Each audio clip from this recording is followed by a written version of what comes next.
able to go to now my second retreat with you. And in between, we've done a little workshops and some Zoom stuff. So now this relationship has really blossomed. So the first time I went to your retreat, I was very nervous of the actual retreat of like, I knew you and that was comforting, but not knowing anybody, that's one level of anxiety that brings it. Yeah.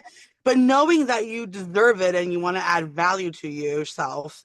And I just wanted to hear your voice all weekend. I knew that I was going to feel good spending, a sleepover with you.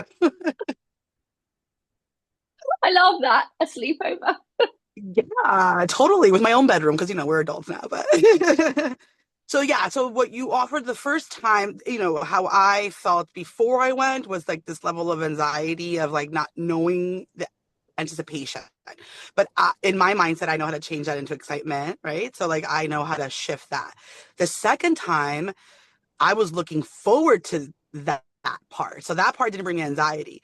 The feeling I felt before leaving was knowing what I'm leaving behind, meaning like Mm. knowing that, my son was going to miss me, that my husband was going to work a little harder, that there's so many people in my personal villages that could benefit from a weekend away so much more than I can, honestly, right?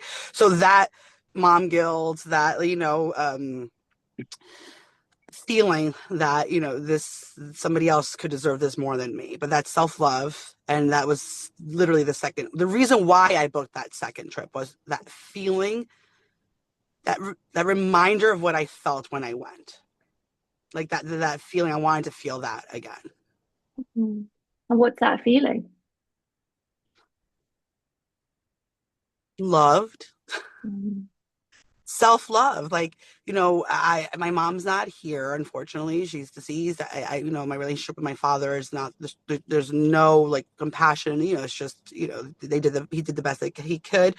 And, we have a husband, I have a son, I have friends. So I feel like I'm always loving, but like that Mm. self-love, that that self-compassion that you teach, that vocabulary that we're not, it's not instinctual. Like I could say it to my son, I could say it to a friend, but that self-talk to yourself and that time, like it's not instinct,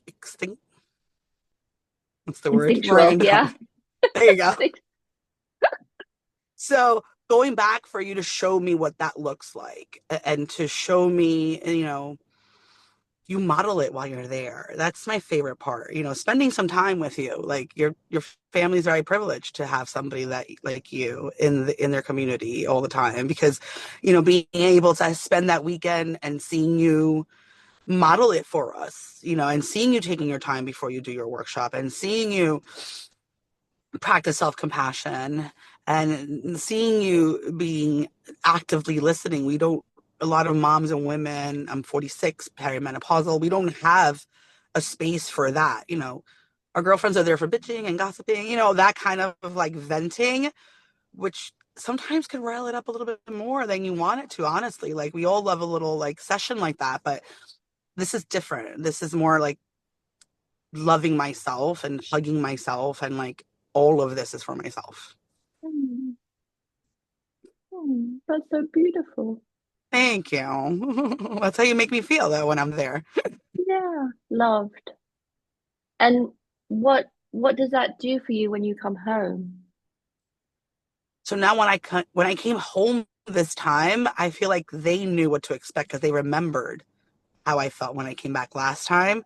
Mm. Um, when I came home, I feel loved, my glass full, and now being able to be more present to see how other people love me too. Like, besides, loving myself and seeing that time, like being able to be unplugged, like felt like took that pause, to be honest with you, like being able to like not be with my phone all the time, people knowing that I'm away and purposely not looking for me or asking for me. And just bringing back these tools that you gave us. I used one the other day with my son. We were having some changes in our schedule and our health, and he was having a really rough moment, which like just activates me and activates my husband. So like being able to to find those tools that you had just that are so fresh in my calmed nervous system,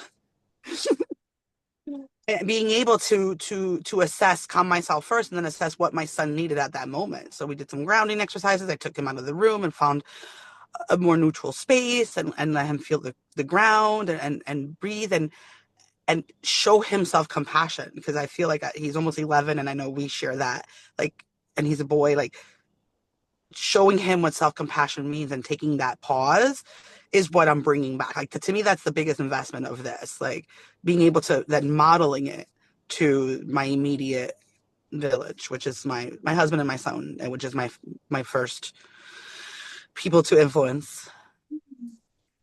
And do you think that's changing how your son feels about himself?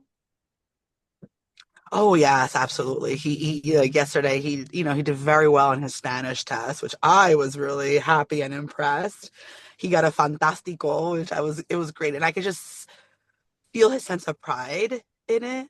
And I could feel like he took a pause and took a deep breath when I was praising his effort, and the difference in that grade and the other grade that he had in a different test that we didn't practice as much, and it was a more difficult subject. So him even, to practice self-compassion on the difference of both, and me finding that pause, because that's pretty much it. Like, I read somewhere, I can't quote it where, like, something, maybe it was from you. An emotion just lasts like 90 seconds. And like, if we Mm. could just breathe through those 90 seconds, which in this world of everything that's thrown in us between schoolwork, Ubering our kids around, social media, marketing, trying to do it all, which is impossible, finding that pause is very hard. So I finally, I feel like what's that word that, like, they're trying to get one over on me by trying to keep me distracted. So if I find that pause, I was like, ooh, I found that pause. So I didn't, like, I beat that. You know what I mean? Like, when you're checking out and all those impulse candies, like, that's what I'm trying to show my son. Like, they want you to buy it. And if you buy it, like, they won. Like, they influenced you to buy it. So I'm trying to, like, switch that mindset on him. I'm like, ooh, if you, like, don't buy it, then, like, you won. Yes. So when I find that pause, I truly feel like I got control, not control, but like I found it. Like I'm back to center. Yeah, you're back to center. You're back to yourself, right? Yeah. Your true Yes, self. it's knowing yourself, exactly, knowing yourself. Like, some exercises that you have shown us are, like the five senses one, that's my favorite one that I could just use all the time. Like, now I've been using that all the time, and meeting those other women and seeing how they use their practices, and seeing, like, them 20 years. Like, see, there's more than just the retreat. Like, there's more than just what you show. Also, it's also like the other women that are there too. They have the same mindset. They're there Mm. to feel loved and to add value to themselves. So I've always looked for mentors. I know that you and I have that same relationship when it comes to providing value to women and stuff like that, and seeing these women that they're like 20 years ahead of us, and like they've been practicing these things, and they still need, reassurance and self-love. It shows that we're in the right track in this age of that they don't want us to have that extra time. Mm. Yeah. So thank you so much. I think that's a uh beautiful, beautiful explanation of what you've got